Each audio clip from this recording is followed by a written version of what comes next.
Apakah hukum zakat fitrah melalui online? Tidakkah zakat fitrah itu kena ada akad bayar amil zakat? Mohon pencerahan. Bagus.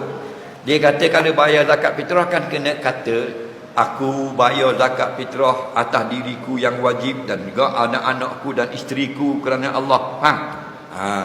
Waktu kami kata saya terimalah zakat fitrah daripada tuan hamba sebanyak ini. Salah tu. Yang sebetulnya tak wajib lapar. Okey, tak wajib lapar. Yang wajib niat. Kita nak bayar zakat fitrah, kita seorang 10 riyal, contoh, bini kita seorang 10 riyal, anak seorang 10 riyal, 30 bawa piti. Ulama kata bila kita ambil duit 30 riyal, bola pakai, bola raga motor, bola poket belakang, kau andalah mana kita pisah dah 30 riyal nak bayar zakat, sah dah niat.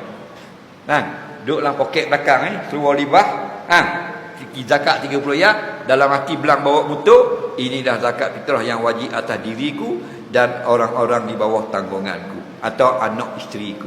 Sah. Paling afdal kita niat masa kita nak bayar, masa ambil duit tu, pegang nak Allah ke amil, paling afdal niat. Pegang inilah zakat fitrah yang wajib atasku dan anak isteriku. Itu paling afdal. Tapi masa kita pisah duit je sah dah niat. Faham lagi? Tapi tak lapah dalam hati Allah sah.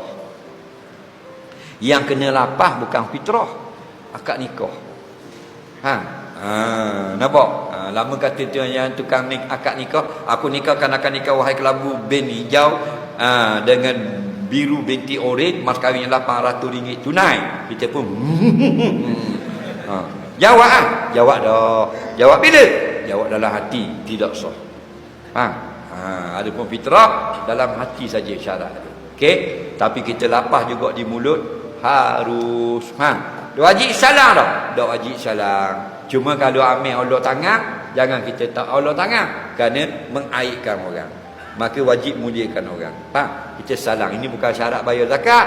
Ini hanya atas dasar silaturahim saja. Okey? Pak ada dah orang bayar zakat fitrah.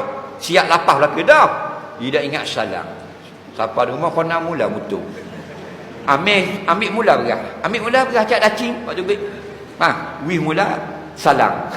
Dia ingat ke akad nikah juga.